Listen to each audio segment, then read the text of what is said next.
Hello everyone and welcome back to the Apollo Justice Ace Attorney Trilogy. In the last episode we had gone about continuing on with the Phoenix Wright Ace Attorney Dual Destinies with episode 3, Turnabout Academy.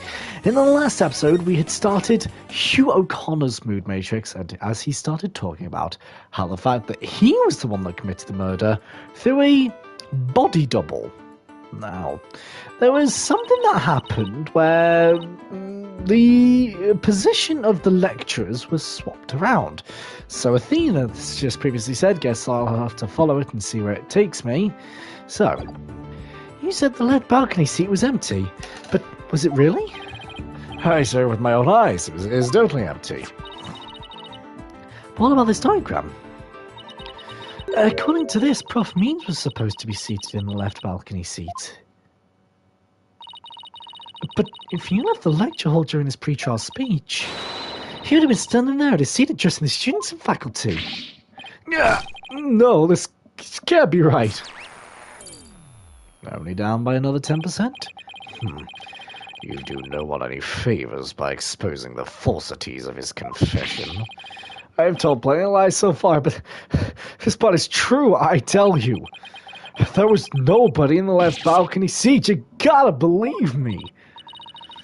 Doesn't seem like he's lying this time. Okay, Mr. O'Connor. You have to testify again, but this time don't spare any details. You got it. I'll repeat it as many times as you'd like. I mean, my ingenious escape act warrants repeating, considering I'm the real killer. All I really care about is whether that seat was empty or not. Info update. The second floor is deserted. Why won't you believe me? It's true, I tell you. I went out through the back door without anyone noticing. Then all I had to do was go through the empty audio control room. Why are you sad at that? Why are you sad at that? I detected powerful sadness and fear right after you said this part.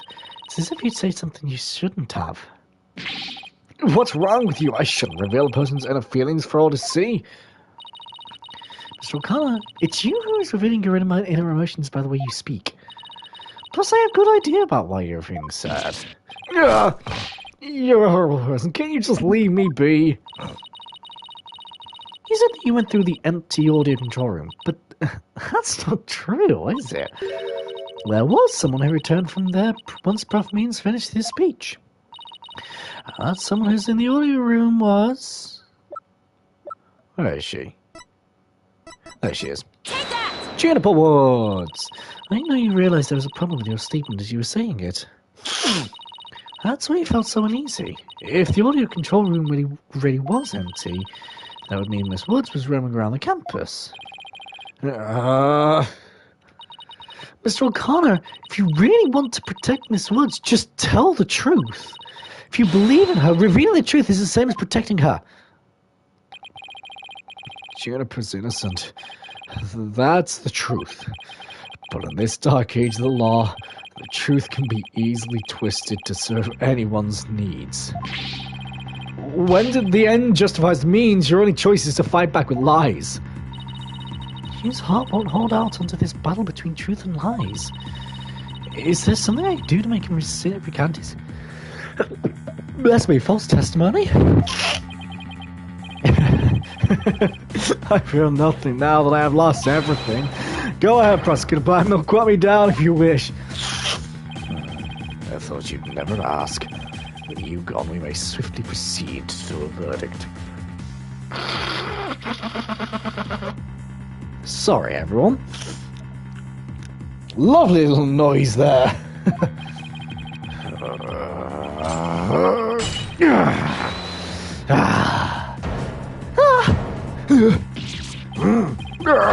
He broke your break out of his shackles again.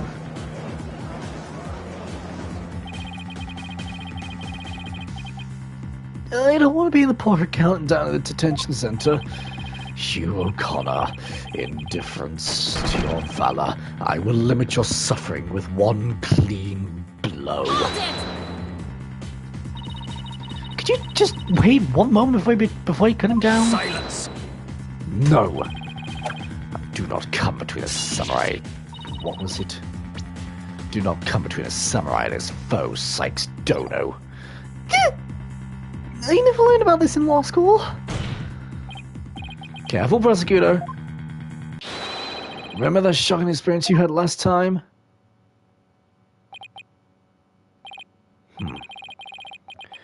Very well.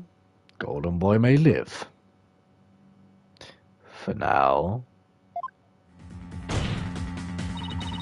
Enough already, Mr. O'Connor. Miss Woods would never want you to protect her this way. She values the friendship between the three of you more than anything. Objection. That's where you're wrong. She doesn't feel anything for me now. But what does it matter anymore? I might as well tell you everything. This is no doubt news to you, but I am not and never was a genius. Sorry, but I already knew. Yeah, me too. And don't forget me. No, in all fairness, it was pretty obvious. I thought he was a genius at first. The stuff he said was crazy. No need to rub it in. Just shut up and listen.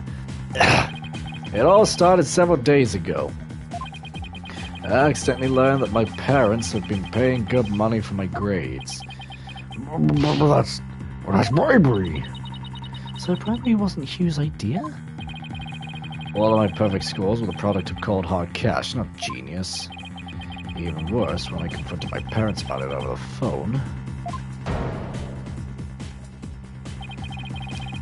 Juniper overheard me. Oh my, what a terrible misunderstanding.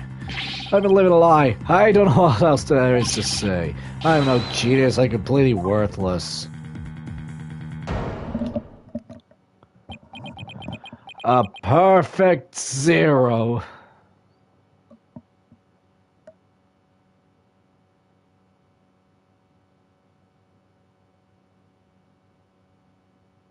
Ouch.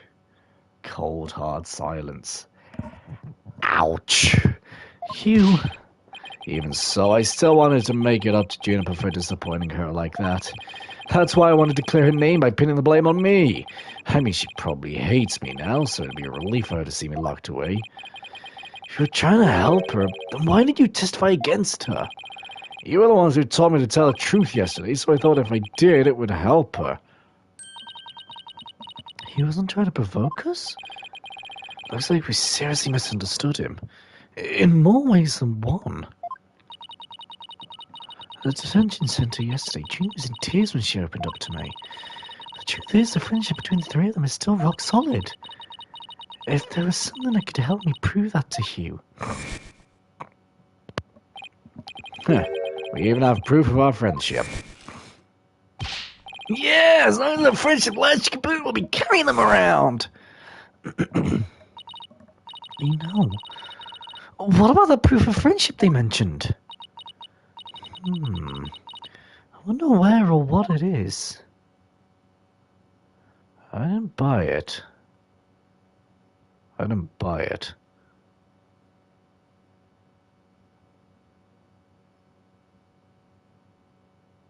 It's handmade. And there's only one like it in the world. Wait, is that the proof of friendship? Is that why whenever he's stressed he reaches for his neck? No, maybe it's... No, that's definitely it. That band around his neck. Mr. O'Connor, that band around your neck. That's your proof of friendship, isn't it? Look! Hand around his neck. Proof of friendship? Sounded like a proof of purchase barcode. In court, evidence is everything. That's why the three friends created friendship bands. It's the evidence that proves their friendship. Oh, well, very interesting. Chic. If they have doubts about their friendship, they can look to the proof they have on hand. That's why Mr. O'Connor's hand always goes to his neck when he is pressured. It proves he still has feelings of friendship towards the other two.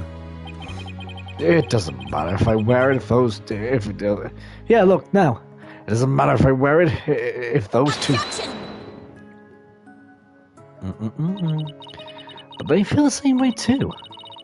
I know they wear their friendship bands somewhere. Julie and Robin must both feel the same as Hugh. I just know it. Everything Hugh said leads me to believe that. But he may also have just told me that the others wear their proof of friendship.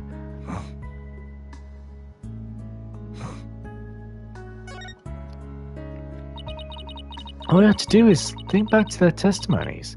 Really? Robin's is on her arm. Miss Newman holds her arm when pressured. Miss Woods holds her wrist. I know Miss Woods very well. She would never abandon her friendship with you over something like this. And taking the blame for her will only succeed in making her terribly sad. Ah.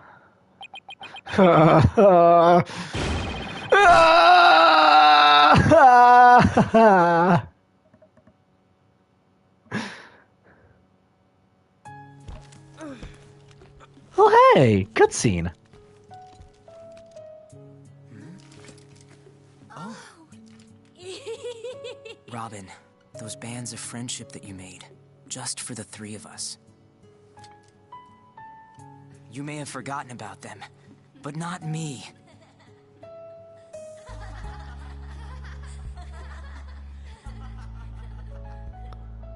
Hugh!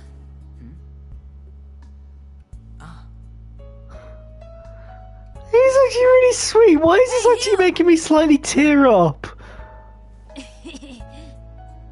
Oh, this is actually really, really sweet. And to think, I should have known better than to doubt my best friends. Oh, Hugh!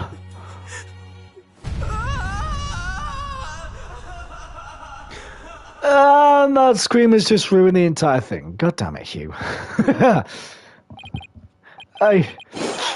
He didn't kill anyone.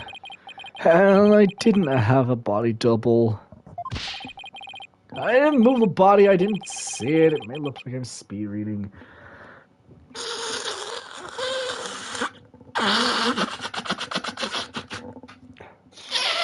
Oh my god, this is horrible.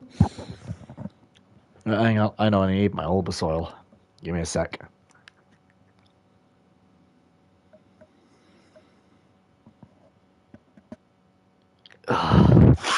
Hopefully that'll loosen it up a bit. Probably, I highly doubt it, but you know. Learn the art of mastering the bar exam. But I haven't read a single word. Well, you could have fooled me. In fact, you did. Hugh. So, Miss Sykes, can I place my trust in you? I'm going to save Junie. So yes, you can place your trust in me. Then am I to understand the witness is recanting of the confession? Yes, again.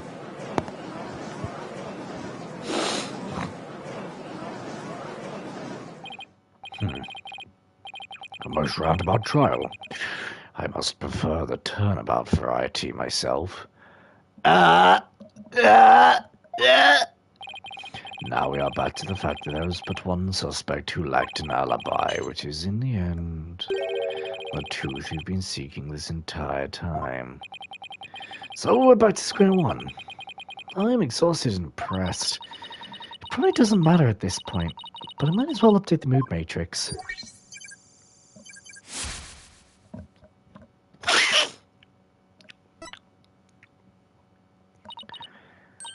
Huh? Does this mean... Further resistance is futile. The time for a verdict is nigh. Please wait. What sort of devilry are you up to now? What if our client wasn't the only one without an alibi? The trial would continue, right? Well, yes, I suppose it would. But after such a thorough investigation, does such a person really exist? Yes, we found someone. It may have seemed like a major roundabout. Well, Mr. O'Connor's testimony has cracked this case. It's no more excuses to tell the truth now. During my trial, the balcony seat opposite him really was empty, which now means there's one person unaccounted for. Bye-bye! So it's Junior, the only person without an alibi during the mock trial is... Hello, Aristotle Means. The balcony seat was empty. That much is true, isn't it, Mr. O'Connor? That's right. How many more times do I have to say it? So basically, Prof Means wasn't where he was supposed to be during the mock trial. Silence! Need I remind you, every last soul in the lecture hall heard him deliver his speech. I know, and that's not in dispute here. Now let me explain how a speech could be given from an empty seat. It was pre-recorded. What? How do we know this? Because there has been signs of the tape recorder that there is overdubbing. So good. That's the only way the speech could have been delivered from an empty balcony seat. Objection! Objection! Oh no. Oh, it's you. Wait, you're accusing Prof Means? Even for me, that's insane.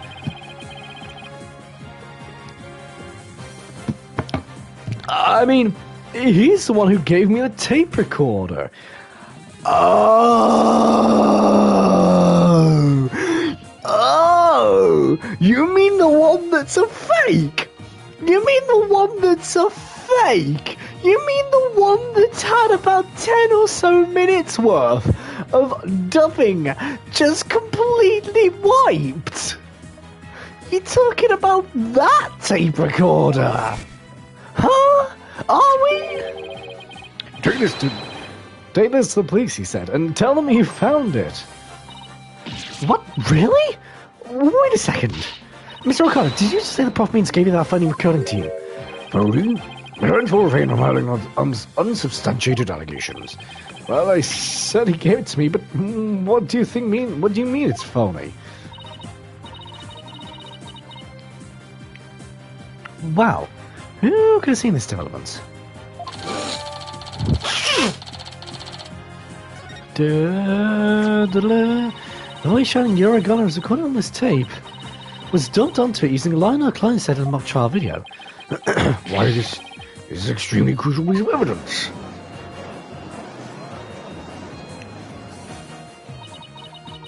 Prof Means gave Hugh the phony tape. If that's really true, then Prof Means has guilt written all over him. Your Honor, the defense moves to call Professor Aristotle Means sustained. The seat was never empty. 'Twas but an oversight by our dullard of a witness. An inmate who is formerly a surgeon once told me something. He said it's often all too easy to overlook critical symptoms. Well, we're not going to overlook this oversight. If the speech was pre-recorded, the basis for suspecting our client would be shattered. Let's check with Prof Means and see whether the MTC was a witness oversight. A verdict without first looking into that would be inconceivable. That's enough, both of you. Now here's my opinion on the matter. While a certain overlooking critical symptoms is a problem, a witness's oversight too must not be overlooked. Thus, as to the matter of whether Prof Means was or was not in his faculty seat, I believe we must ask the professor himself. I agree. Prof Means should be here in the gallery today. Give me a second, I just need to pause the live stream a second.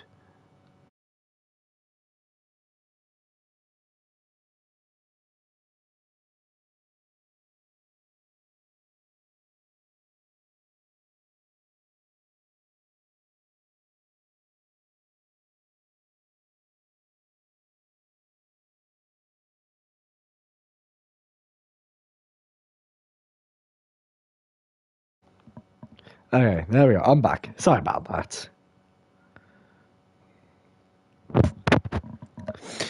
I agree. Prof Means should be here in the gallery today. Do as you please.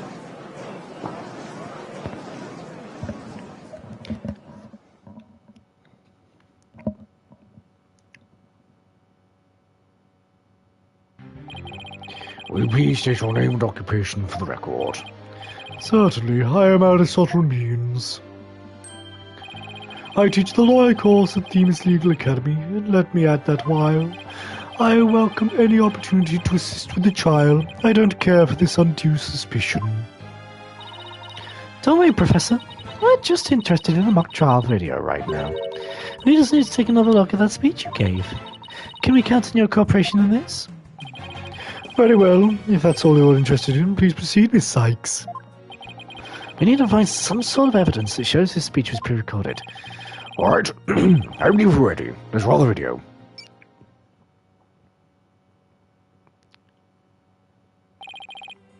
Good afternoon. I would like to start by thanking you for coming here today. Mock trial, the crown jewel event of the school festival, will begin shortly. When I was a student, I too could hardly wait for this day to come.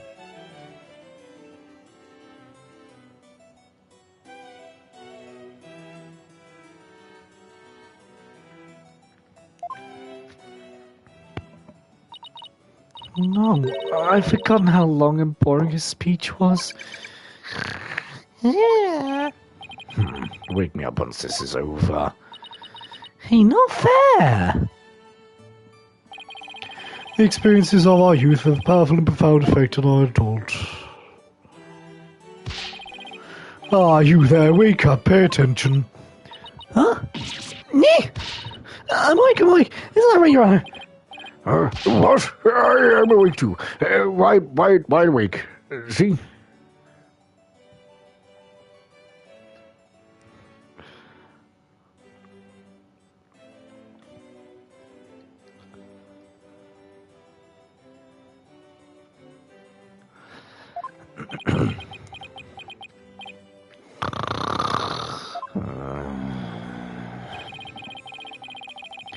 Once again, our pure white lady justice will be watching over you all of you today. Pay attention and you make a difference one day. Now let the mock trial begin. White? How very interesting. She looks very golden from where I'm looking.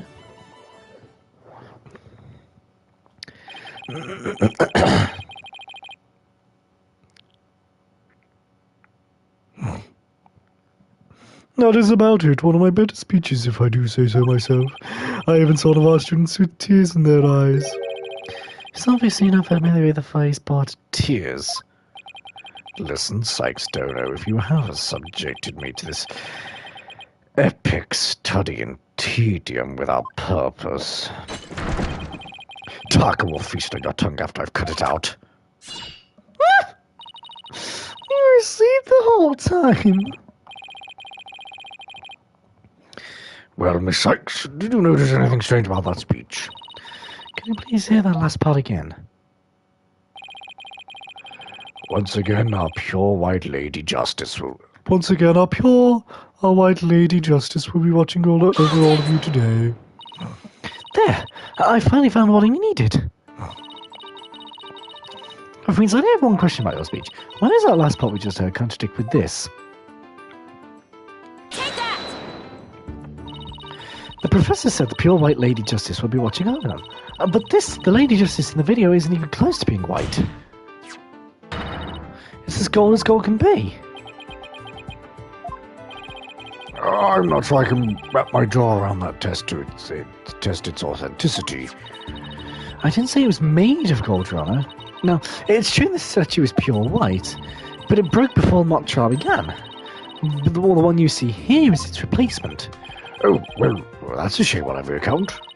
Ironically, this gold statue sticks out like a sore thumb compared to the white one. I mean, the professor wouldn't have made a mistake in its colour if he'd been present. It seems that I have caused some confusion, but it was merely an oversight on my part. That statue was in the middle of the room. How could you not know what it looked like? Well, I was in a balcony seat. Furthermore, the statue had previously been white. But this isn't sufficient evidence of the speech being pre-recorded. We had our answer long ago. The accused was the only one to leave the lecture hall. No, wait! There's got to be something that can prove that the speech was pre-recorded. According to the mock trial video, the speech started here. And ended here. It was a little over 10 minutes, but I don't know if anyone wants to be tortured again. It's only a little over 10 minutes. It felt like it went on forever. How'd you figure out how long it was? Easy. There's a timestamp at the top right. What you have to do is subtract the time the speech started from the time it ended. The speech goes from 10-minute mark to 2035. Wait a second. I could swear I've seen the same interval of time listed among the evidence.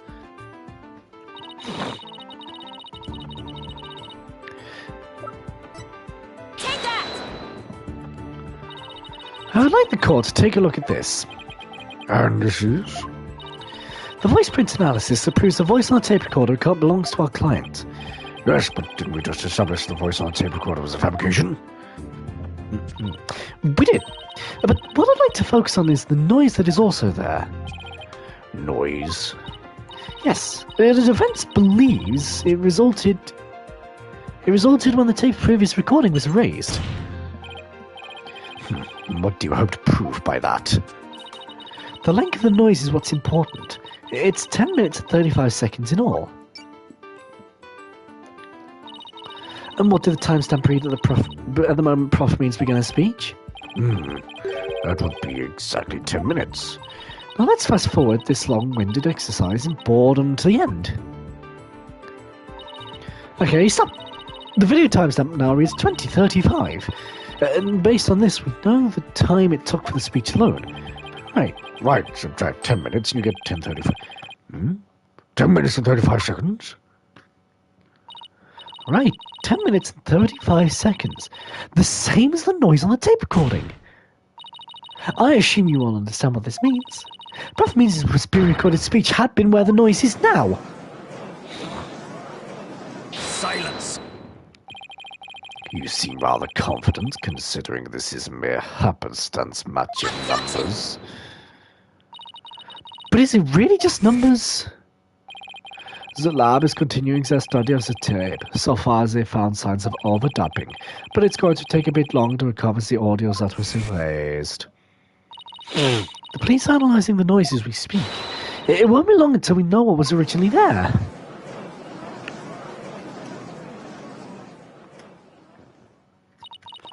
I'm sure of it.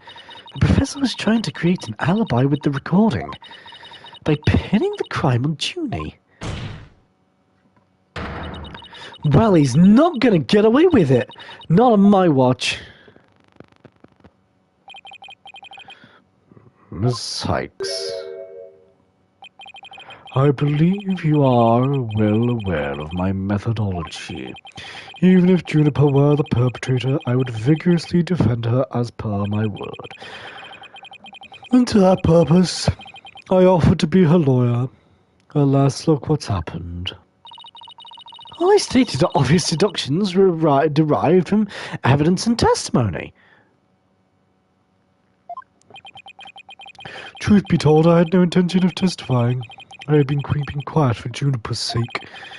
But now that you cast this blame upon me, I have no choice but to reveal the truth. Oh, this doesn't sound good. I will now reveal the truth behind why I had pre-recorded my speech before the mock trial. I, Prof Means, always say what I mean, and mean what I say, by all means.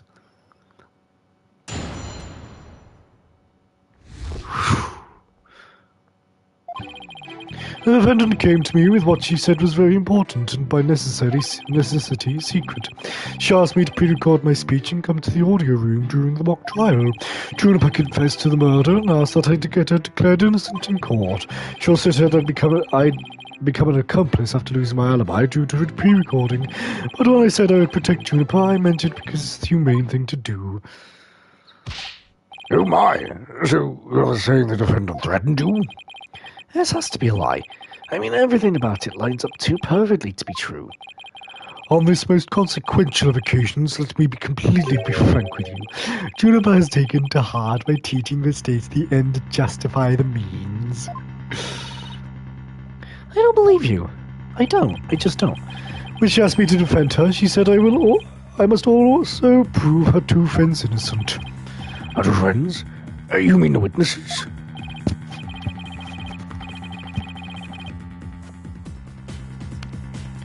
Correct. Hugh O'Connor and Robin Newman.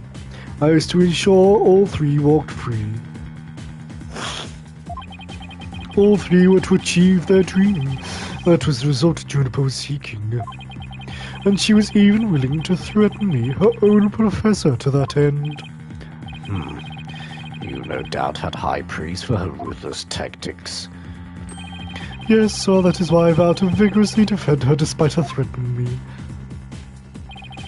There was a time when lawyers merely sought the truth if they wished for victory in court.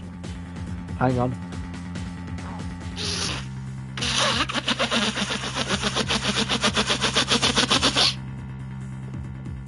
Good. Oh, we went a little bit lightheaded there.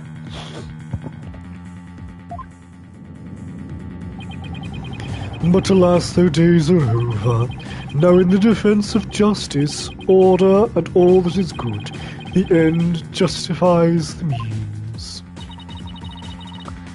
I'm so sick of hearing that phrase. Though it truly grieves me, so I must tell you this. Forsake the truth, its victory you seek. Steer yourself this new courtroom reality. That does it. He's gonna regret dragging this dismissal, dismal depressing ideas in here. Since he's already surrendered to the Dark Age law, it's up to me to fight it. Why so silent, Sykes Dodo? Something the matter? This is a court of law. It's no place for long-winded talks about idealistic principles. That's why I'm going to let the evidence do the talking. Let's not get carried away now, Miss Sykes.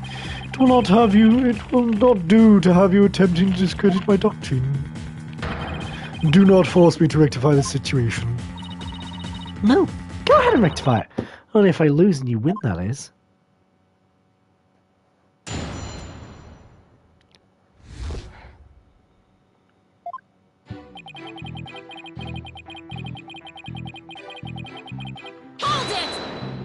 Press and guess. Can't see anything out of the ordinary at the minute. A Daniel Klein would have come to you with something like that. You have a point there. If only Prof. Court had been alive, I suspect Juniper would have gone to her instead. So, our client came to talk to you after Prof. Court was dead? Let's go through this step by step, shall we? First, Juniper came to me that day.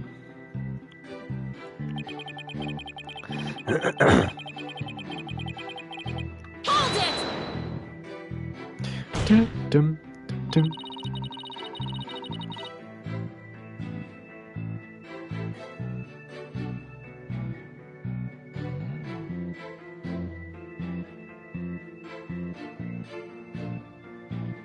Are you suggesting it was our client who told you to fake an alibi?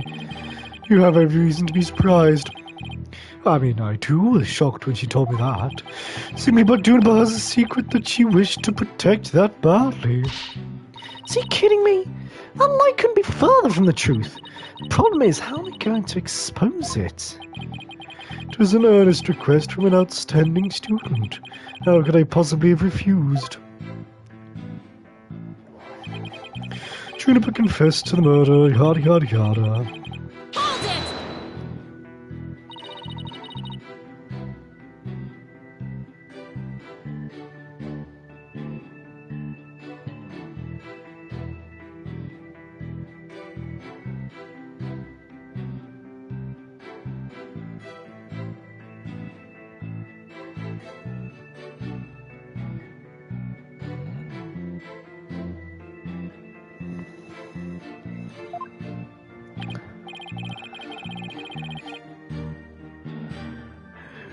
Yes, but it is now you to whom she has passed her demands on to. Miss Sykes, you must realize that you two are being used by Juniper. What? Your Honor, I ask that you two do not let her feign. That you two do not let her feigned weakness. Do not let her feigned weakness and innocence fool you. Juniper Woods is quite clever and extremely tough.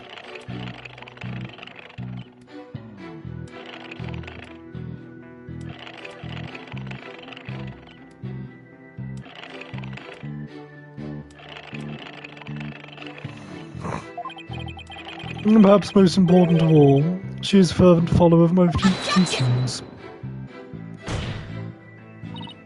Your Honor, the witness's testimony is nothing but an attack on our client's character. Very well, objection sustained. So be it. Nevertheless, the fact that she threatened me is immutable. She also said I'd become an accomplice after losing my alibi due to the pre-recording. Hold it!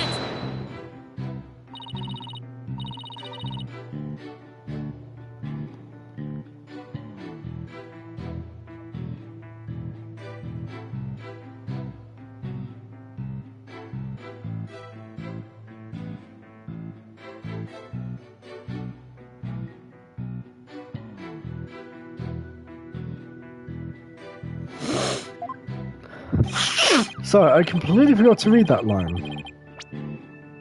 How could you overlook such a threat? As a teacher, it's your duty to discipline students. Yes, well, perhaps I do have some serious reflection to do on this matter. I suppose it was just wishful thinking on my part. I wanted to believe that Juniper hadn't actually committed the murder, that she hadn't meant to threaten me.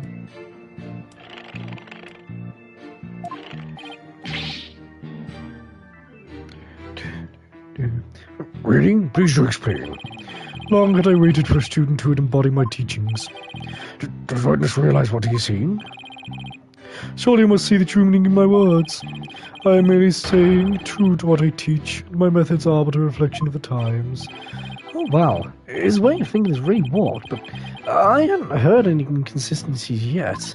I wouldn't be so sure. Really?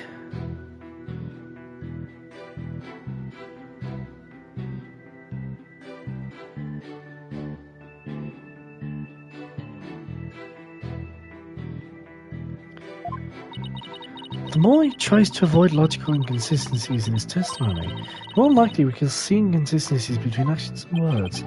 It's a dark age in which we live, and there is much I would like to say on the matter.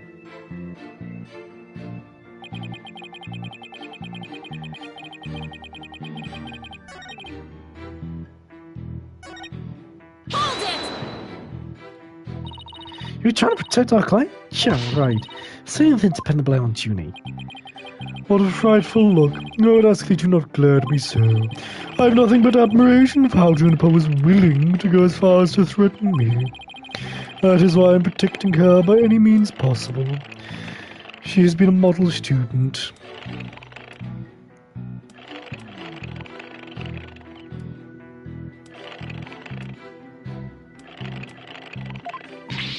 Right, you're trying to pin the blame on her. How am I going to show that what he's saying isn't what he's really thinking? You cannot possibly overturn my claims, so isn't it about time you admitted defeat? After all... Oh, sorry. If my unassailable logic is not truth, then what is it? I think I'm going to give in to Peggy's lies. Got nothing coming.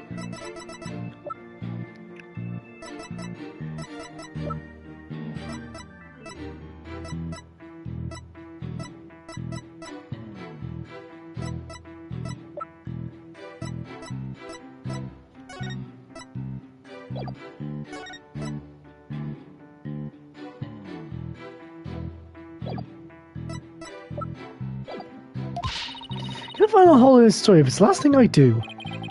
Even though he's running to the core, he's a total pro. I mean, that all makes perfect sense. Yeah, but you can't believe a word he says. He's making this up as he goes along. He'll trouble him on his own words yet. So how does how consistently the professor's testimony matches up with his actual actions?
thought I had that.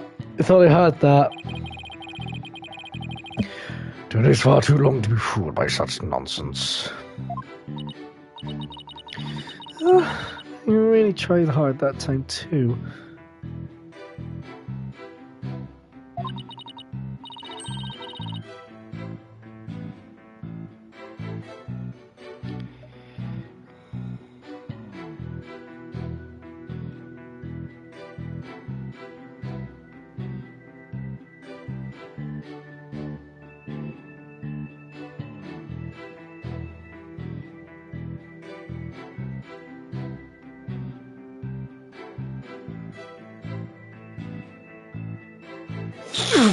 Dum. Can I at least get credit for trying? Very well, I hereby award Miss Sykes a Court's wasted effort award. No! Where's the love?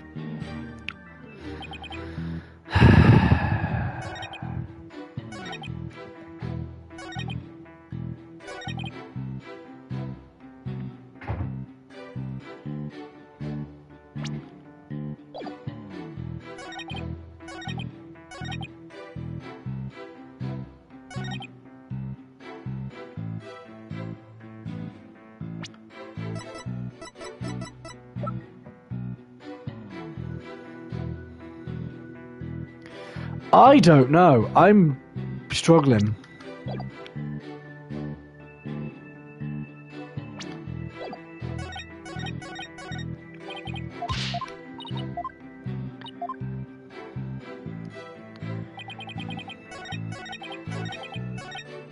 Hold it! Change the threat, yes. Sykes been used. Objection!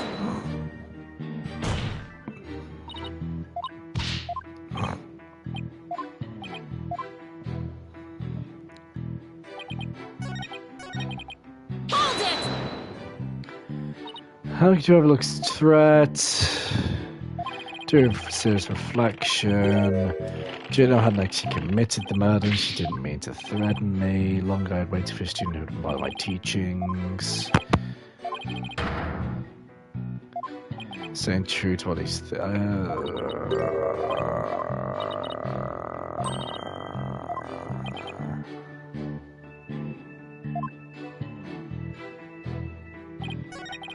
Is that thing on? Yeah.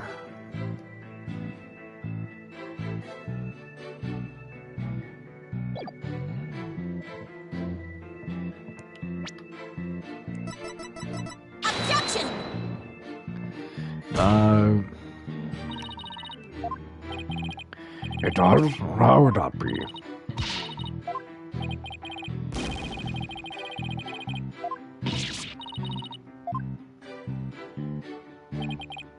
Yeah, I don't know. I'm struggling. You might let your slightly senior partner help a little. If you insist, actually, I could really use the help. Well, I find this statement suspicious. I should find the answer if you take a good look at the evidence. Thanks, Apollo. I could get used to this more humble version of you, you know?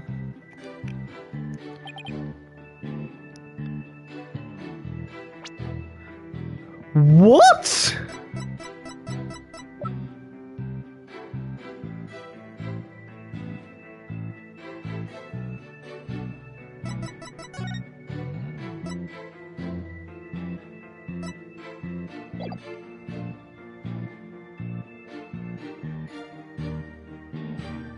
Objection!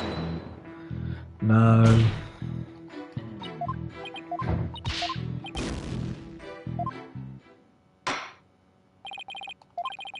I see no need to prolong this trial any further. Defendant's case is not present to overturn the prosecution of claims. Court finds defendant to reports guilty.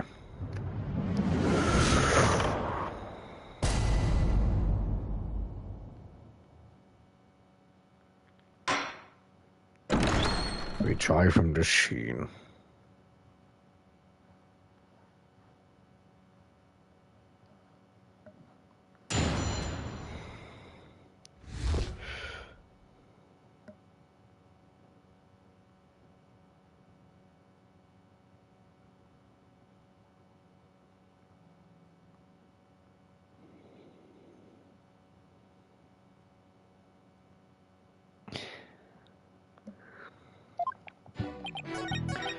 So it's this one.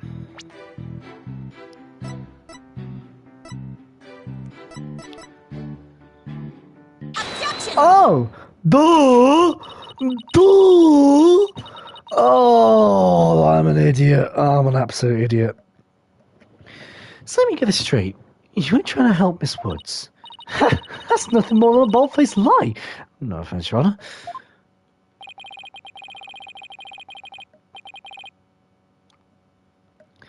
Such defamation of my character and your hair follicles, Your Honor. It is an outrage. As I shall clarify a statement, believe my hair follicles out of it this time. Yes, of course, Your Honor. Now, please take a look at this. The witness gave this tape to Mr. O'Connor. Then he slyly whispered, take this to the police and tell them you found it.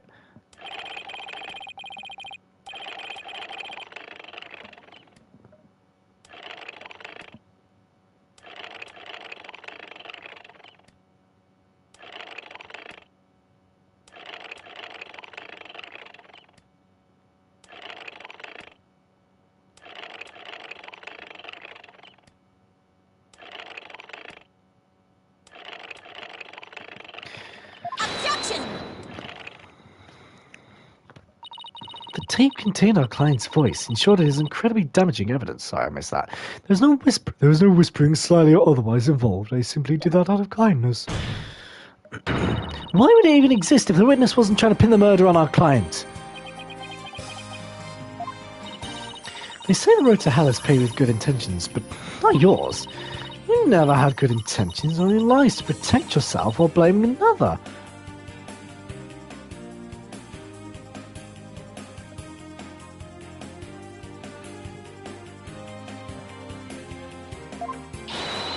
You, Professor, are the embodiment of the dark age of the law. Objection. Objection. Why, you dare call my teachings and methods lies? What? Oh, he's gone badass. Oh, no. Oh, dear. He even has a crack in his forehead now. Are you sure he's not just made of stone? I'm like 100% sure he's not just made of stone. Fine, whatever. Anyway, Themis Eagle Academy is a proud institution. It's the most powerful in the world. You'll never forget what true education and living means once I'm through with you. Huh? That means... what's with your hair? Quiet! No talking in class! Ow! What's that for? Homeroom, October 26th. Eyes and ears up here, everyone. Homeroom is now in session. We will begin with roll call. Athena Sykes. Huh? Oh, here? Apollo Justice. Da-da, da-da, da-da, da-da, da-da, da-da, da-da, da-da, da-da, da-da, da-da.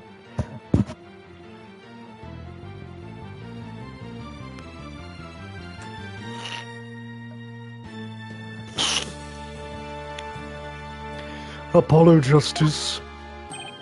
I'm fine. I mean here. Fool, the proper response is here without any extraneous information. Ow! I mean here. Next, Your Honor. Here. C-Class, that's the proper way to answer. Simon Blackquill.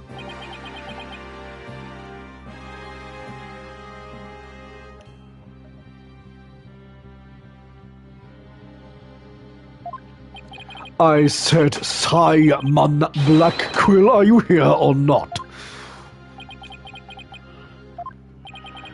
There's always one, isn't there? Well then, I'll just mark you absent. Now get out of my class this instant. Get out?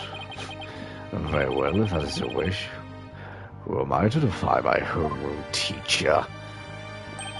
Is that such a good idea, Prosecutor Blackquill? Is that a good idea? Prosecutor Blackquill is free of his shackles.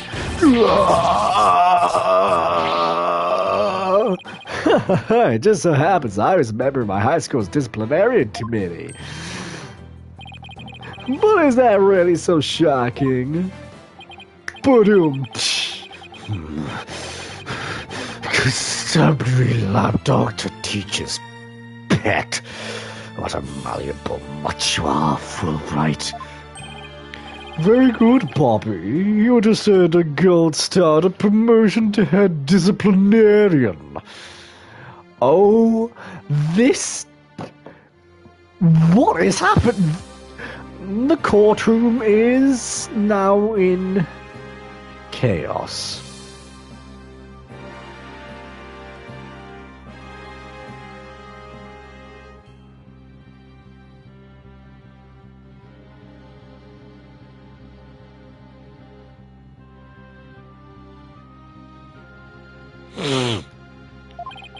All right, class is now in session.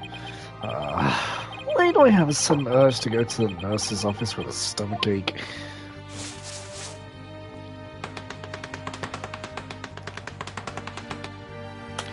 Main point, Juniper is the killer. I am innocent. Pay attention, I am not the killer, Juniper is. This will be on the next test, so you'd better be listening. Objection!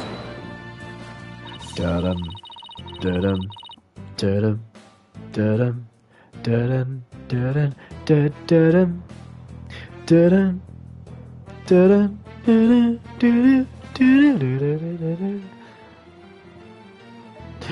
da-dum. I love that little da-da, da-da, da-da. But Professor, you created the phony tape to pin the blame on Juniper. Plus, you were the only one who could have moved the body during the mock trial.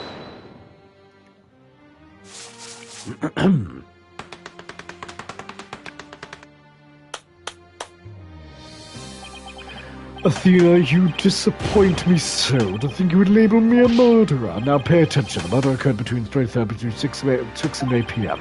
I was already at home by that point, so you had to be... How could I be involved in this crime?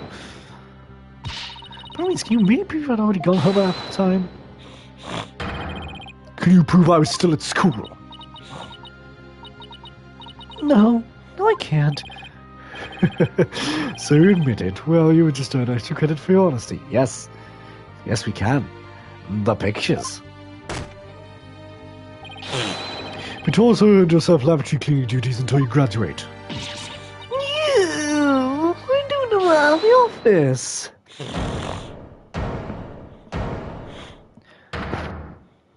Wait.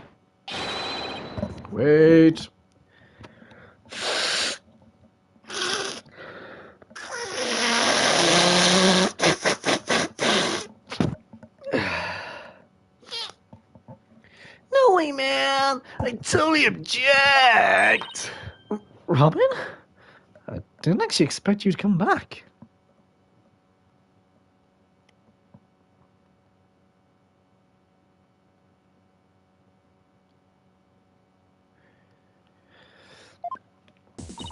I can't believe I felt the professor's so nice. Why, you? How dare you talk about your teacher like that? I'm not listening to you anymore, man. No way, no how. No, I have a confession to make. You know how those two statues were on stage? I didn't make them all by myself. The statues on stage? Do I want to know where this is headed? I was able to finish one of them, but the last bell rang before I had time for the other one. So I asked Prof. Means to make it for me. In other words, the professor was there on the stage after the last bell. Right, and it would have been way past 7 p.m. before he could have finished. Probably watched at school. This is incredibly important testimony. Professor told me I'll take care of it. They thought my parents would let me be an artist if I said I moved the statues myself. I'm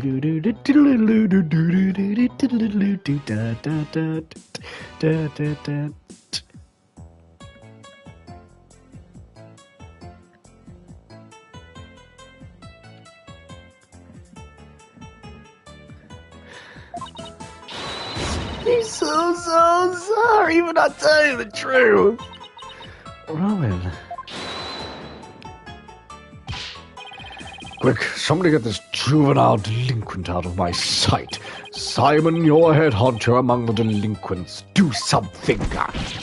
And who's in charge of class pet around here? Not interested. But if you're the class in swordsmanship, I'm your man. Of course, only real blades will do.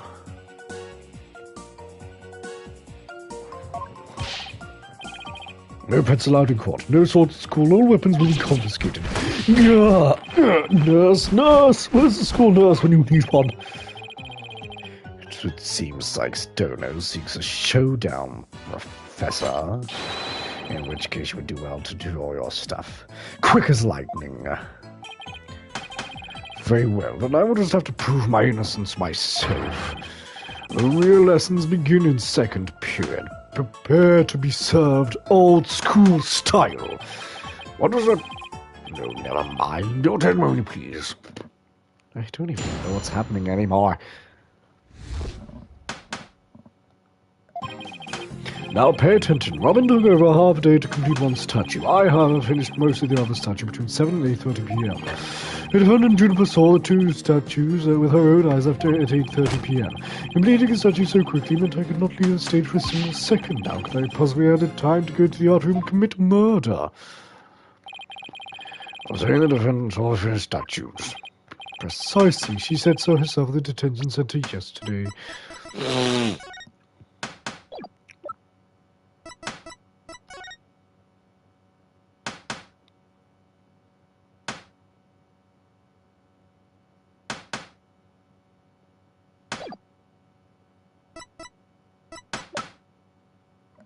Dunk. Stunk, dunk. Stunk. Stunk, dunk. Her defense team was there and heard her say so. Don't try to deny it now. That evening, I went back to my dressing room to get something I'd forgotten there. It was well after the last bell rang. I'd say maybe around 8:30. It was when I noticed both stage gestures were finished. They were both quite large and they were covered with a white sheet, but I could tell. Oh, right. The professor was there when that matter came up. Before I address the professor's charges, I have a question for Robin. How hard it would be to complete a statue like that in 1.5 hours? It would probably take me at least twice as long. So personally, I think it'd be incredibly difficult to finish in that short of time. It doesn't exactly help our case. But he won't get off that easily. He's bound to stumble over his own slippery means.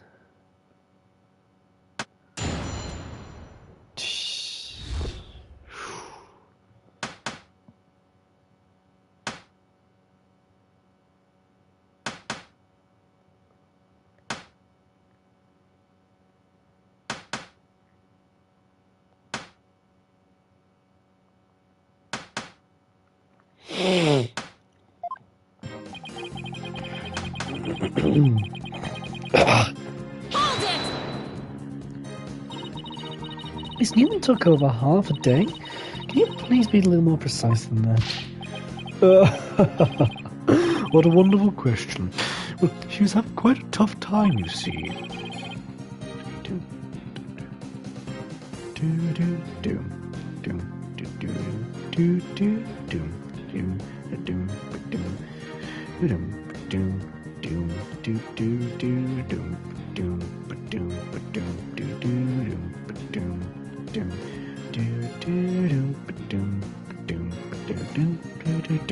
Anyway, this is good, Gavin's. It is rather large statue after all.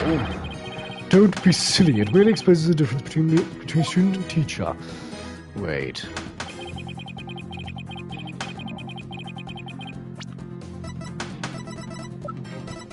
Objection! Okay, no. It's not that. It's not what I thought it was then. That's fine. That's right. There's no need to explain anything. Please, Vernon says it all. Oh, says he's completely wrong. Yeah, I guess that won't fly.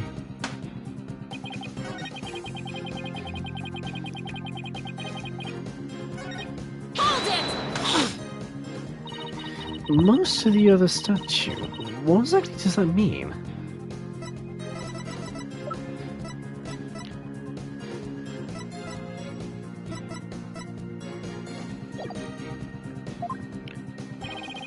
Robin created the most basic outline of Mr. Wright's statue before the last bell rang.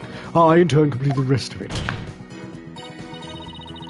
You see, in academics as well as art, learning the basics is incredibly important. In short, you skipped the most important part of statue making, didn't you?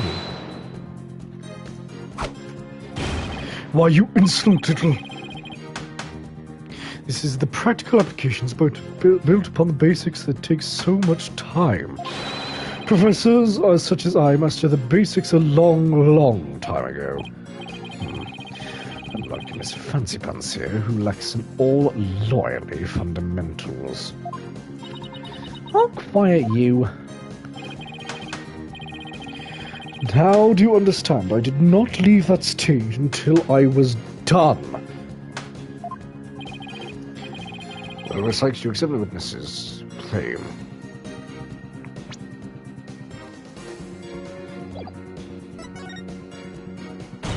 No, I don't. I know there's more to this, and I won't stop until the truth comes out.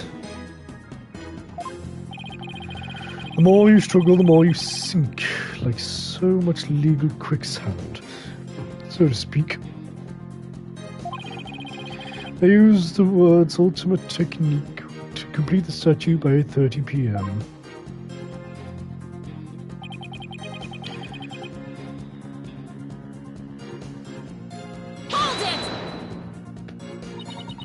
Maybe our client only thought she saw those statues. Silence! Silence. A pity for you, but we already confirmed it was with the accused. She is on record with having seen both statues.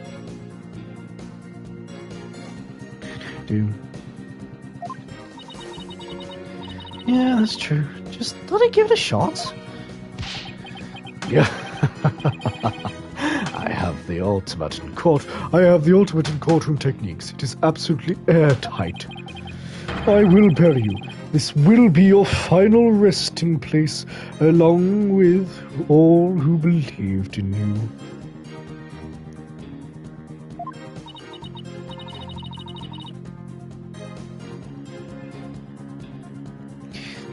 Is there any way to get to this guy?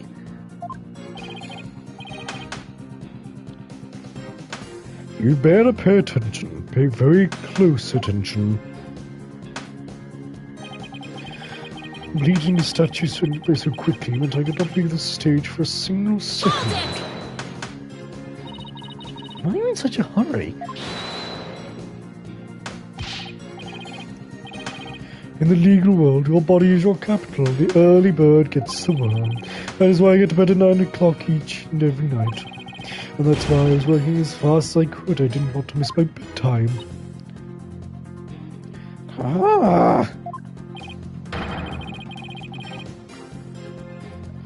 Well, ready to concede that I never left the stage. I was trying to accept the witness's claim. No, I don't. I know there's more to this. I won't stop until the truth comes out.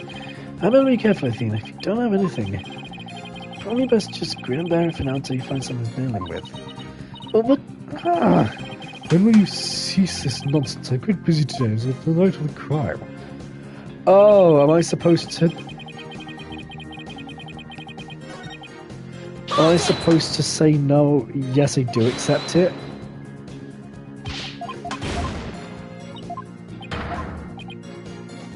Fine, yes, I accept it. I've tried everything, but I still can't prove anything. Guess I concede. I couldn't hear you. Say it louder this time. I concede that Prof means never left the stage.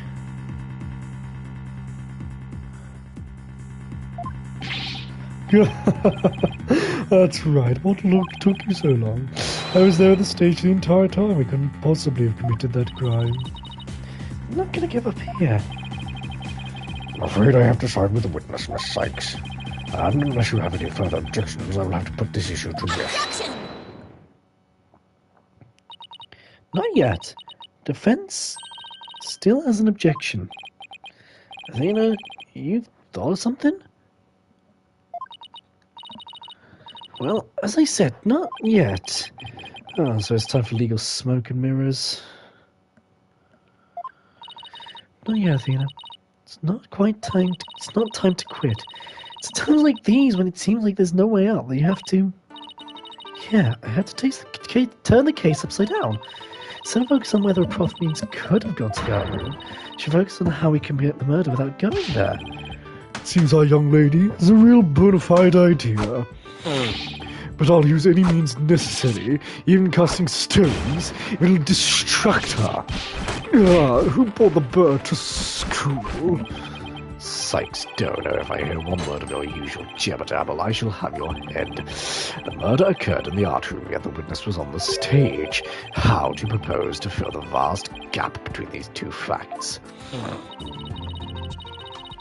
I accept the premise that the professor was on the stage the entire time.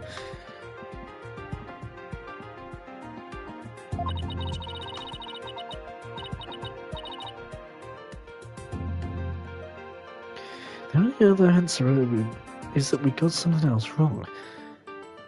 Wait. Wait, that's it! Every last one of us has made this huge mistake, and we were totally wrong about crime scene.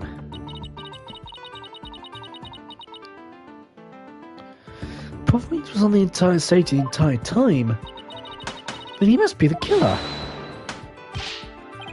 Ridiculous, the defense has become utterly incoherent. No, it's just the murder wasn't committed where we thought it was. Continue, Sykes Donor. Okay, the murder was actually committed here.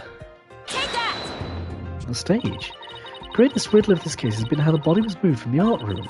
But if the murder occurred on the stage, that means the body was never moved at all.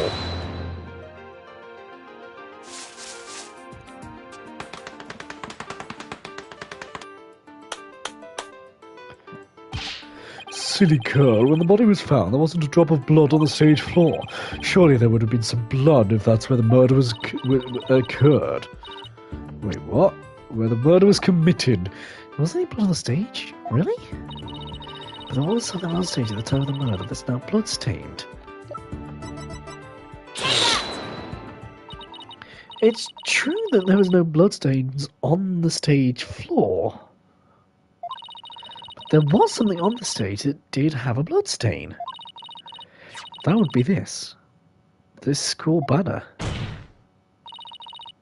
No blood would have gotten on the floor if this were under the victim when she was killed. Oh my, that's quite a compelling theory. Silence!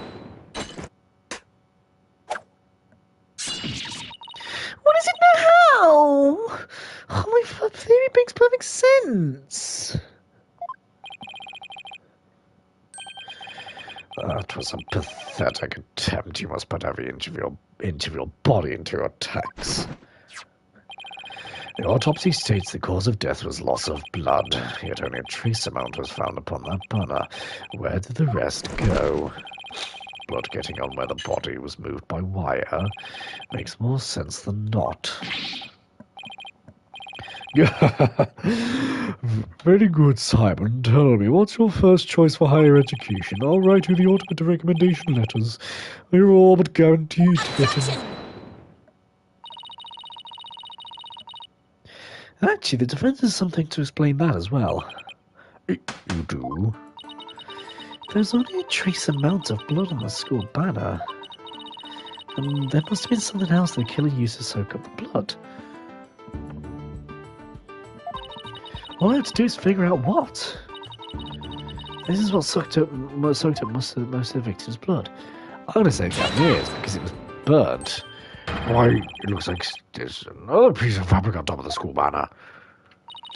It's the Gavin's banner that had been specially made for a school concert. Since it's on the top of the school banner, the blood would have hit it first. Could have easily absorbed most of the blood, like a dishcloth. And only a small amount would have soaked through the school banner below. So it makes total sense for the school banner to only have a little blood on it. So that banner brought blood like a dishcloth. Yes, I would explain it. Gavinier's banner was like a dishcloth? Surely it was at least towel quality.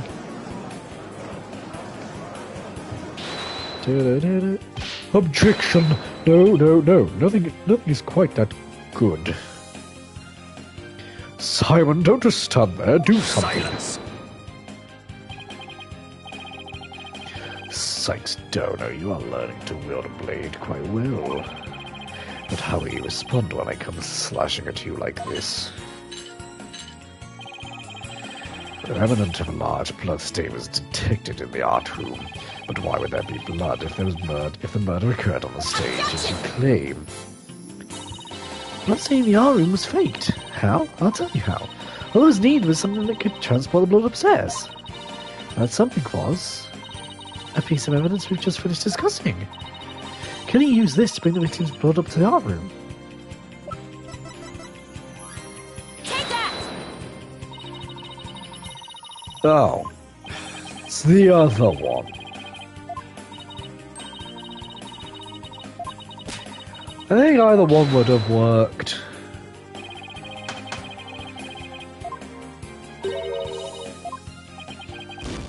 No, it wasn't. Jesus Christ.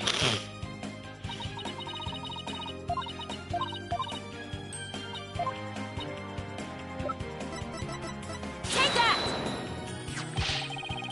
To think you'd stoop so low as to present mere garbage to this court. It's only garbage because someone tried to destroy it by tossing it in the incinerator. And someone was most likely a killer seeking to get rid of crucial evidence. Can he use the wire to bring the blood-soaked Gavinier's banner to the art room? Then the blood was wiped onto the floor to complete the ruse. It makes perfect sense.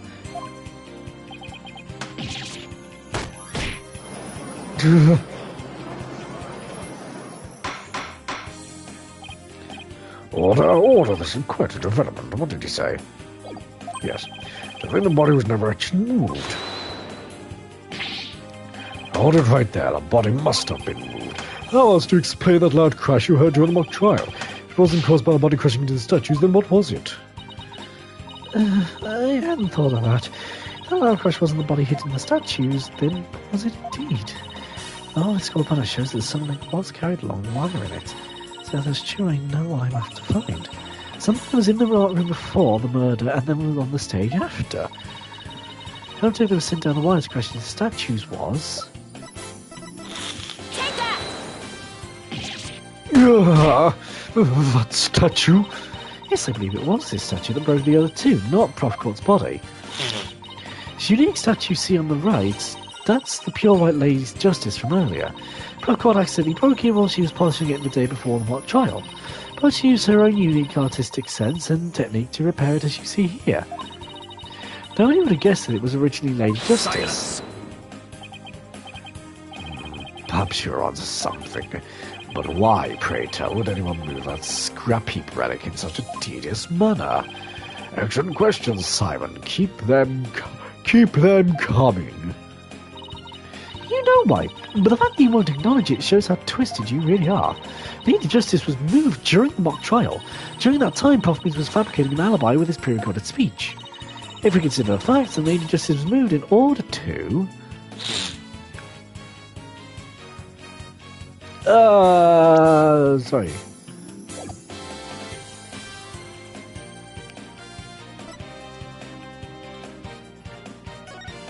Point us to the body? Prof. Means uses pre-recorded speech to fake an alibi during the mock trial. He wanted to make it look like he couldn't possibly have moved the body. Moving Lady Justice was his way of pointing us to the body and cementing his alibi. That's quite a persuasive argument. For a while there, I thought you weren't taking the trial seriously. Well done.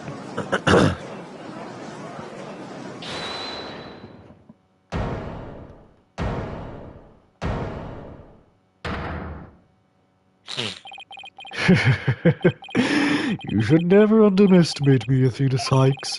Prof. Means always means what he says and says what he means by all means. Fine then. Say it already. I'm waiting. Murder occurred the night before, but body wasn't found until late the next day. Countless students passed the stage till they met in the lecture hall for mock trial.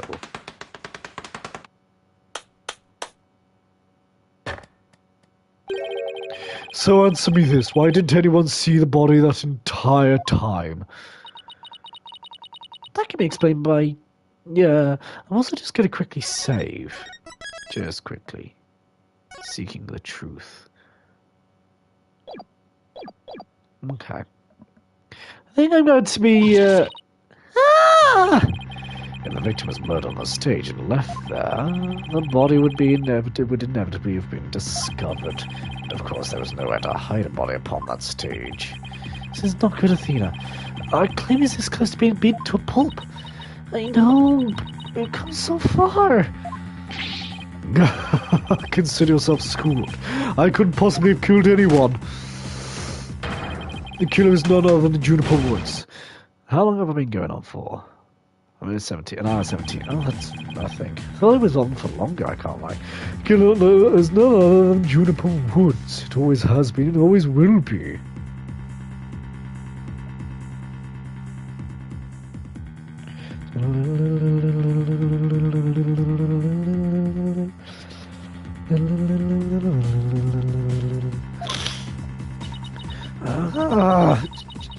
Just wait a minute.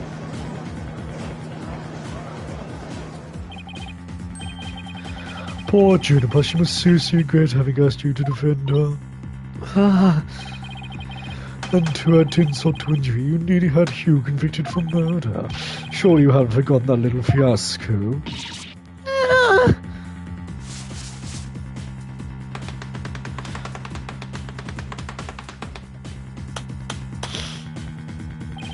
Not only did you fail to defend your client, you also raised false charges against her friend. You have no right to call yourself a lawyer.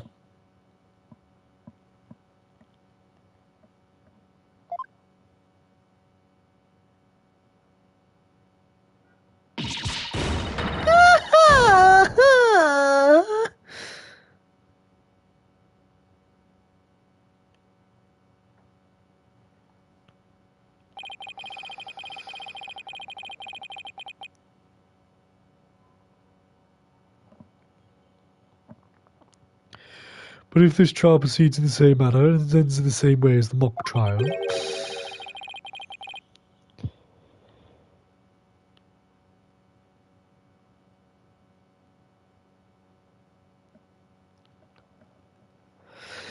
Would you not lose to gain everything you worked so hard to gain? Well, I'll just have to make sure that doesn't happen then, won't I?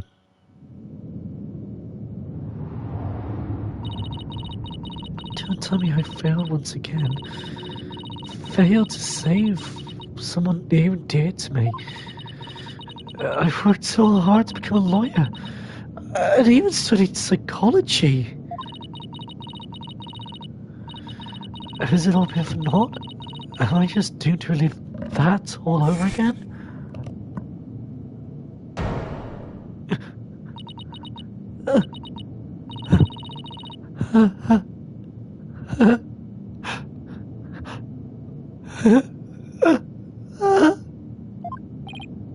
Athena, what's wrong?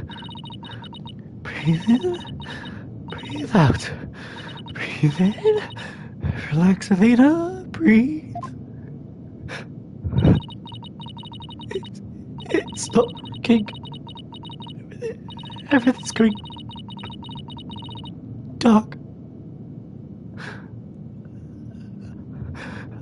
After all I've done, is this how it ends? Forgive me, Judy. I could protect you like I said he would. Objection from who? Robin. You leave Athena alone, man. She's the one who saved me.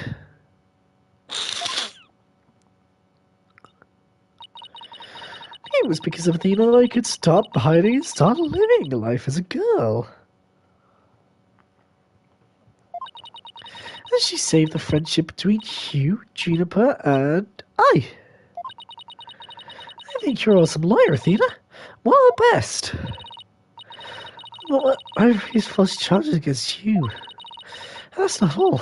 I did some seriously unforgivable things.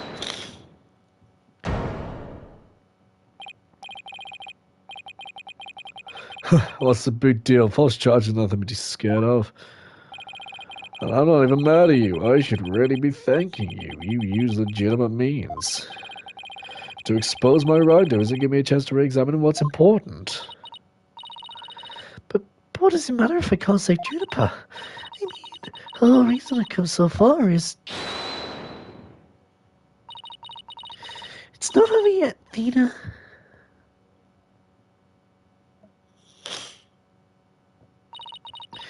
Even now, at this very moment, I still believe in you.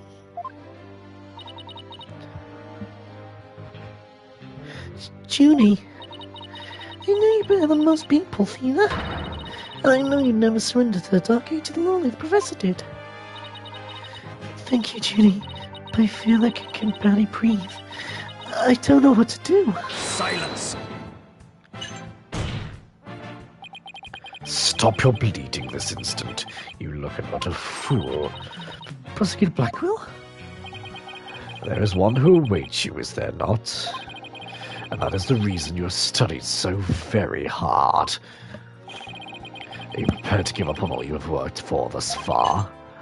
It would not do to have you disappoint you-know-who.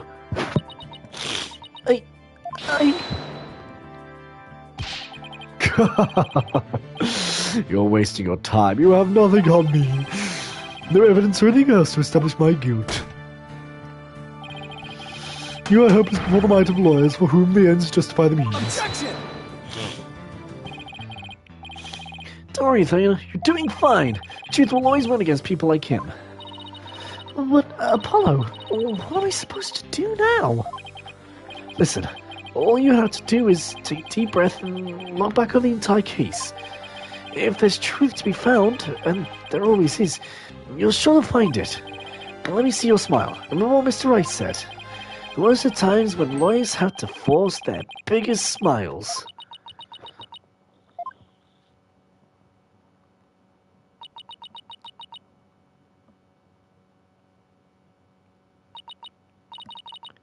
Thanks, everyone.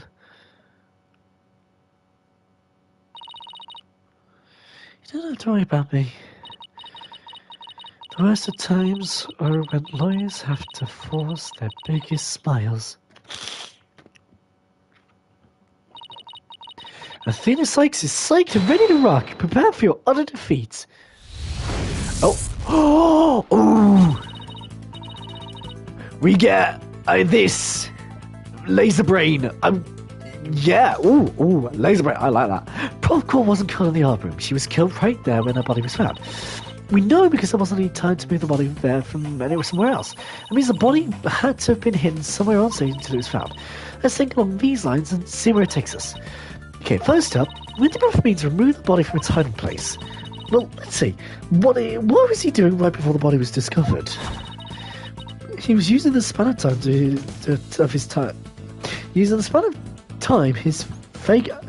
was using the span of time his fake alibi created to move the body where it would be more easily spotted. Therefore, the only time Prof Beans could have removed the body from his hiding space is before the mock trial. Before the mock trial? No, I can't be. You testified that he didn't see the body before the mock trial. No doubt he was lying to Junie. The appearance of the body has to coincide with the time covered by the Professor's alibi. So during the mock trial then, sorry. It was during the mock trial, specifically during the speech. Prof Means moved the body to an easily seen location during his long pre-recorded speech. Professor also moved something to the stage that wasn't there before, specifically the white statue. During the mock trial, Prof Means wrapped the White Lady Justice in the school banner and said it's zipping down a stage with a crash, killing two birds with one stone. He drew attention to the body and made it look like the murder occurred in the art room. But was there anywhere to hide a body on that stage? It doesn't seem likely. No, there had to be someplace. Wait a second. How was something that should have been finished but was only mostly done? Something that was used to cover the body up. pinned your undue attention because it looked like it belonged there on stage. In that way, no one would have suspected there was a body hidden inside. Paul was already on the stage and capable of completely concealing the body. The right statue, because it was the only one not completely done.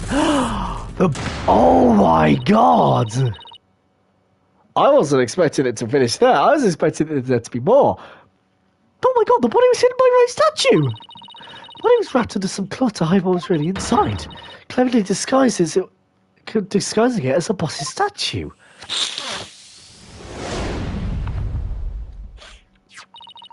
Miss Newman gave up on the right statue, yet Prof means finishes in a single night. Yes, what impressive feat that was.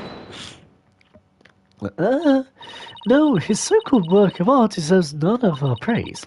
That's because it was only a facade to hide his real work. The murder of Prof Court. Come again? I'm afraid I don't follow. He hid the body by making it look like the statue of Mr. Wright. With the body wrapped under a piece of cloth, it looked like just another statue. What? I second that. What? Now this is getting interesting. No, this is getting preposterous. How would such a thing even be possible? We'll never know until we try. Uh-oh. I think I know where this is going. Okay, Apollo, time to turn me into a reasonable likeness of Mr. Wright. I'm going to pose like the statue, like so. And now I want you to wrap me in a cloth so I look like a statue. I hate to ask the obvious, but where am I supposed to get this magical cloth?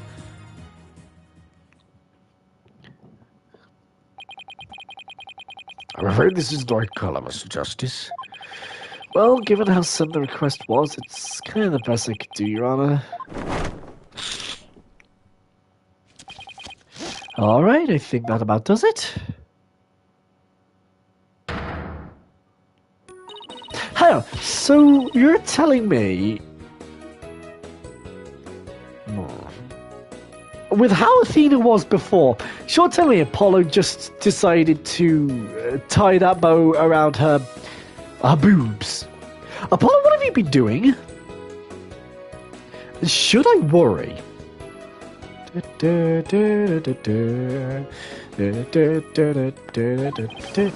Looks like some random person to me. One of the statues a pair of busts.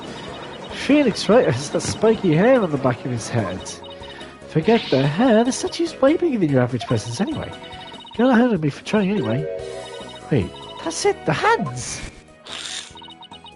Her arms are raised over her head and dark bruises around her wrists. Da da da da da.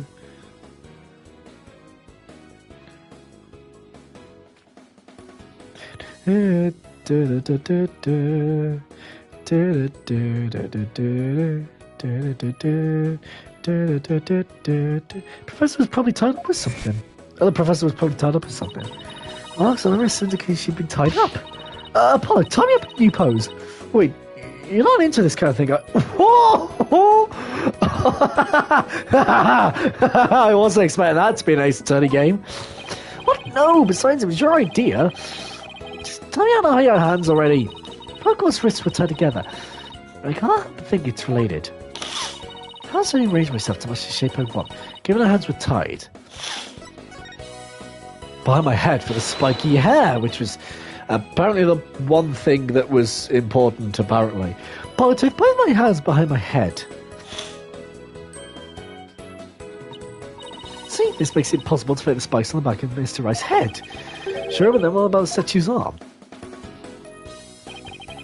Well, if I was behind your head, you can't exactly complete the pose. Yeah, it'd be awfully hard to make the projection pose like this. I can't help thinking you've forgotten something, Athena. Something on the body that you don't have right now. What did the victim's body have that I don't? Take that!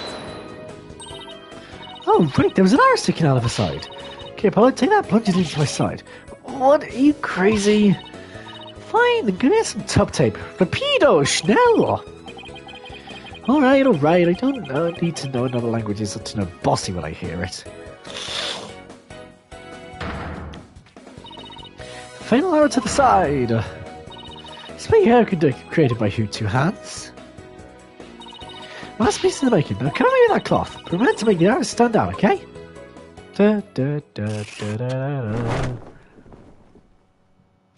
Is it going to look like the Mr. Right statue? Ooh. Blimey, the arm's too short. Shh. Remember your inter voice, dear. Nobody's buying it. There's nowhere near long enough. But what else could you use for the arm? Still won't give up, eh? I must commend you, only for your spirit and determination. Of course, she's not giving up. After all she's put me through, she owes me an explanation, and one that makes sense. Now, disappoint me again, the penalty would be doubly painful. Yikes, taking a minute get it right this time. Think, Theo, think. Prof Cole was murdered when she stopped by the stage to see Puff Beans. If it wasn't premeditated, then he must use something close at hand in his ruse. Polly, show me the stage setup photos again. Like that? Right now? Okay, hold on. Please, please, please, please be in this photo. It just has to be. I think it's either this or it's this. I don't know which one to pick, though.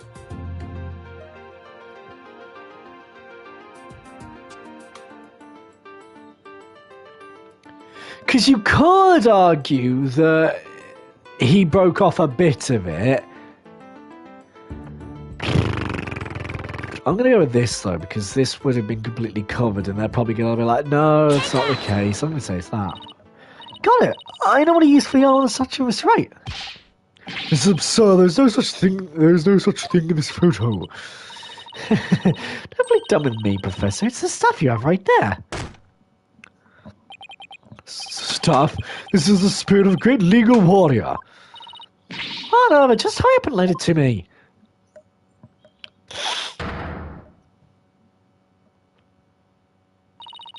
The length is perfect. Mr. Wright couldn't possibly object to such an awesome arm. Okay, go for it, Apollo. Sure, I'll give your arm a hand. Cloth budding coming right up. Oh, my God, please never say that again. Never say that again. Objection!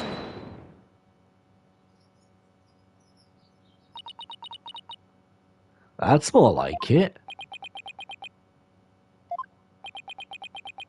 Maybe? It's Phoenix Wright. Look, that's famous lawyer. That's definitely him. I know that pose anywhere. We did it. Didn't we? well, a spinning image of legendary Phoenix Wright. The man who will bring us out of these dark ages and into an era of brilliant golden light. Golden light, all I see before me is the pink spectre of a man. That's just because Mr. Wright likes his statue is positively tickled pink. Get up on he's tickled pink! That joke deserves a pink slip. Seems the gallery is quite impressed with the defence's sharp thinking. And the witnesses? The resemblance is nothing more than a coincidence. Not so fast there, Buster. Da, da, da, da, da, da. Unfortunately for you, I have proved my theory to be more than just coincidence. Yours is on fire.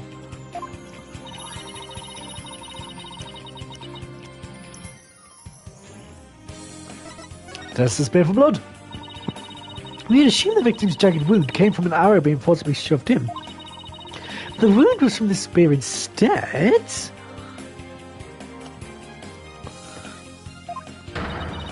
Then we should be able to detect traces of the victim's blood on it.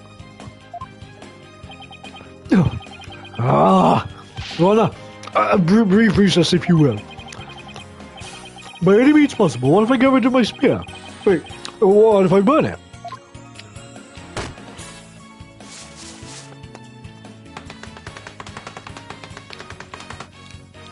What's wrong with a non-guilty verdict?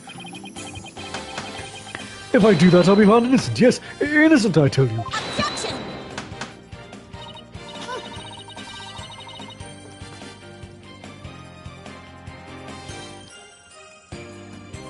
you don't expect us to take letters from you now. Now, ask in the gallery. Help me decide the professor's fate. Bathroom detail? No. Okay. What about retake the bar exam? Do you want that? Okay, this is going to be painful, isn't it? Mr. Sellicott, come on, please, give me something. Dismissal, come on, you can all go home. Please don't. Oh, God.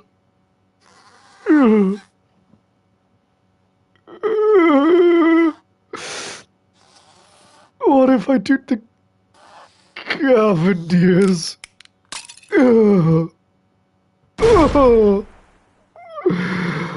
Ouch. I'll go to Blackwell. What has become of our witness Aristotle means? It is as Lysono suspected. Blood was detected on his staff. He had admitted to his heinous crime. All of it. He shall join us in the clink tomorrow. Well, his teaching skills can be put to good use there. Great. He'll teach violence to the end, justify the means. So much for rehabilitation. Can I ask what the professor's motive was? I can barely make out a word he said on account of his shattered teeth.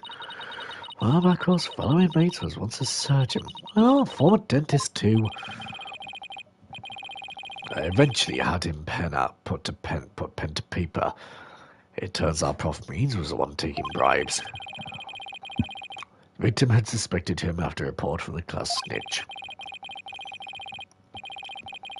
That led her to question him at length the day of the killing. Right there on that stage. The result of the heinous crime that was brought before this court.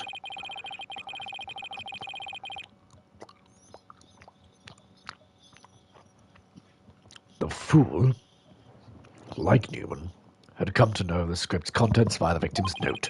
It seems he came up with a plan to stab the victim with her own awl in order to make the killing look like the one in the script, and thus frame the defendant.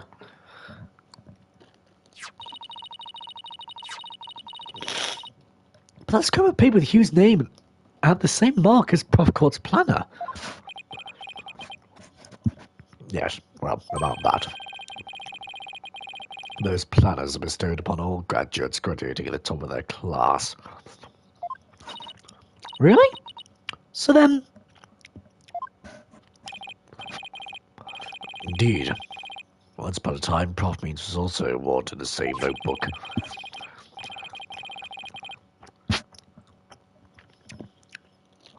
The handwriting is being analysed now, but, like as not, the scrap belonged to him.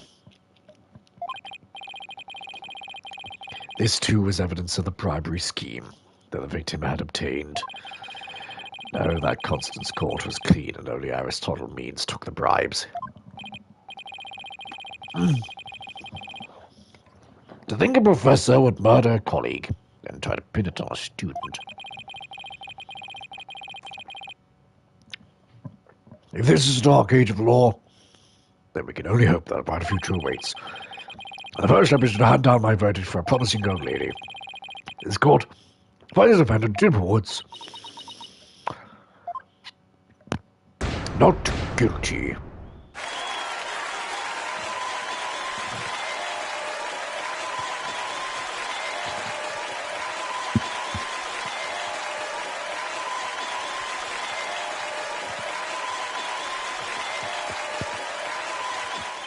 I wish you all the best on your road to becoming a courtroom judge. We need young people like you if we ever hope to restore the law to its former glory. Yes, Your Honour. I'll work as hard as I can. Maybe one day I'll be able to work with all of you to make a difference.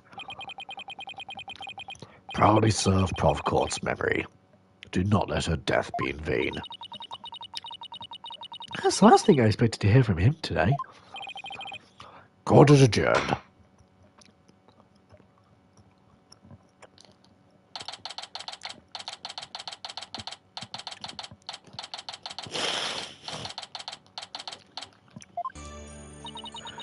Thank you, Fina. I really mean it.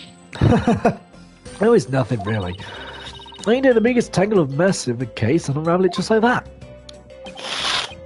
Oh, you look pretty wound up there at the end, literally and figuratively.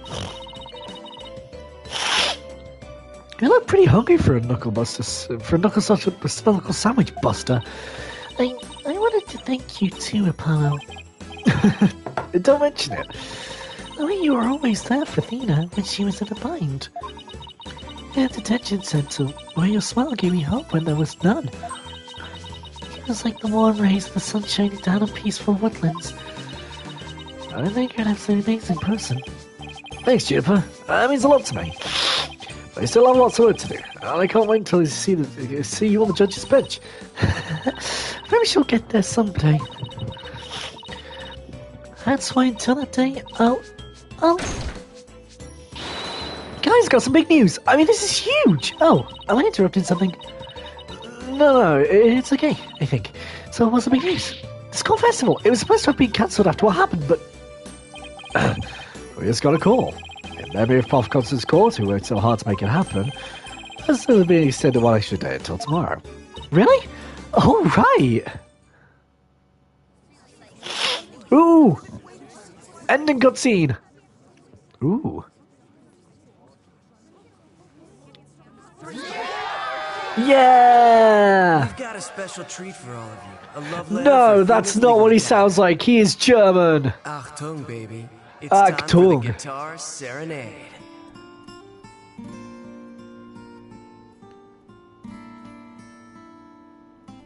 Ah.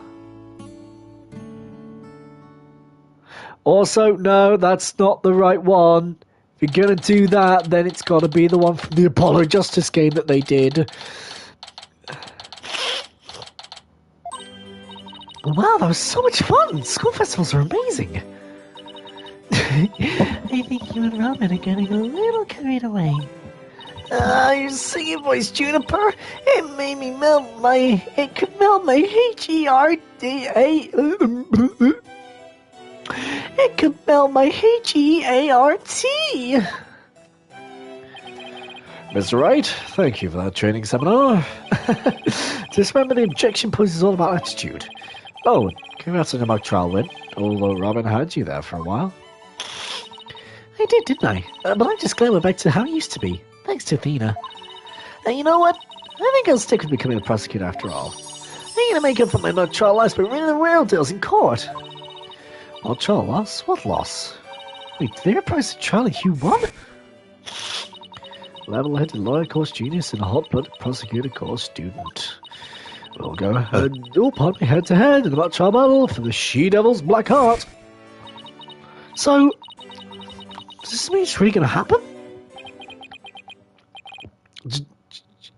Juniper?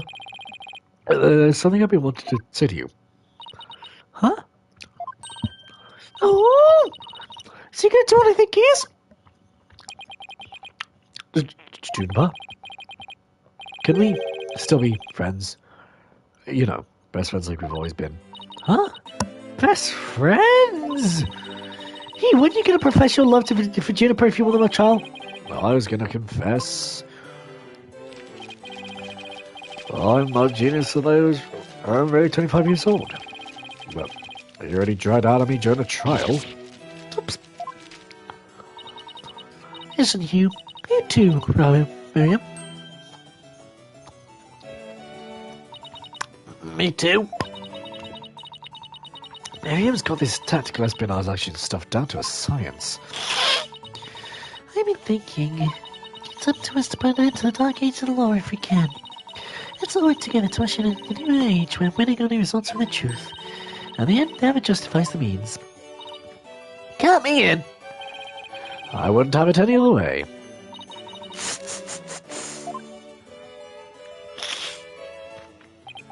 Best friends forever, huh? No matter what anyone says, nothing beats true friendship. You bet. What about your BFF, Apollo? I knew a bit old to be using that word, but yeah, he's the best friend a guy can have. Which reminds me, we're supposed to meet up and gossip about a new girl in the office. Hey, don't talk about me behind my back. So what kind of guy is he anyway? Well, I had to describe him in one word. And so after some slight arm twisting, Apollo promised me to bring me to meet his best friend. Fortunately, that promise was never meant to be fulfilled. But not long after, their friendship was mercilessly severed by fate. And the bonds between us began to fray and unravel as well. Sorry, but I'll be taking a leave of absence. Even now, those words continue to ring in my ears. The discord in our ever cheerful Apollo's voice made him sound so cold and distant. Why, Apollo? Why? Why would you leave us all behind?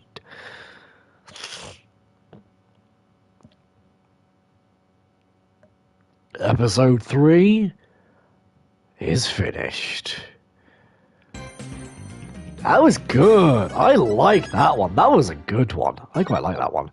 So, let's watch the hopeful opening cutscene to the next episode. Oh. The courtroom bombing incident.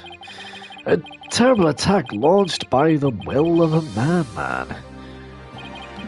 That incident perfectly symbolized the state of the legal world in this dark age of the law. Mr. Wright brought it to a resolution of sorts with Ted Tenate, yes. Ted Tenate was discovered to be the one responsible for the bombing. If only it were that simple. Somehow I can't help but think.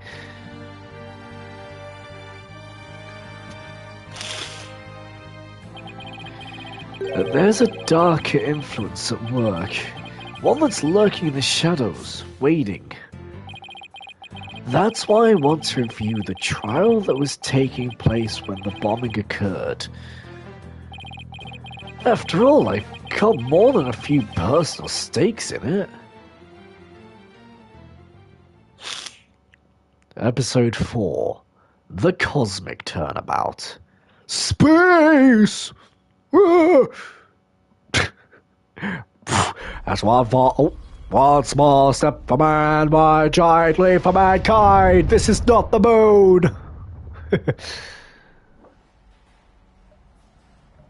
1 hour remaining until launch. Cool. Please begin your final equipment check. That's the moon. Check complete. Everything's A-okay. We're ready here whenever you are. That's not A-okay. Shit. Come in at 2. Come in. Do you copy?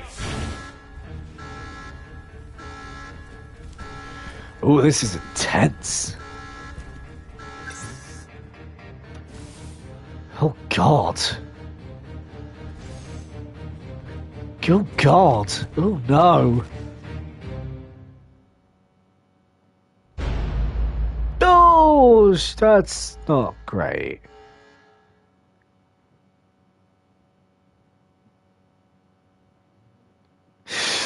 Well, shit.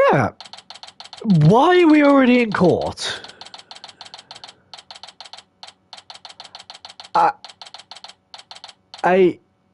Well, we'll find out, I guess, in the next episode.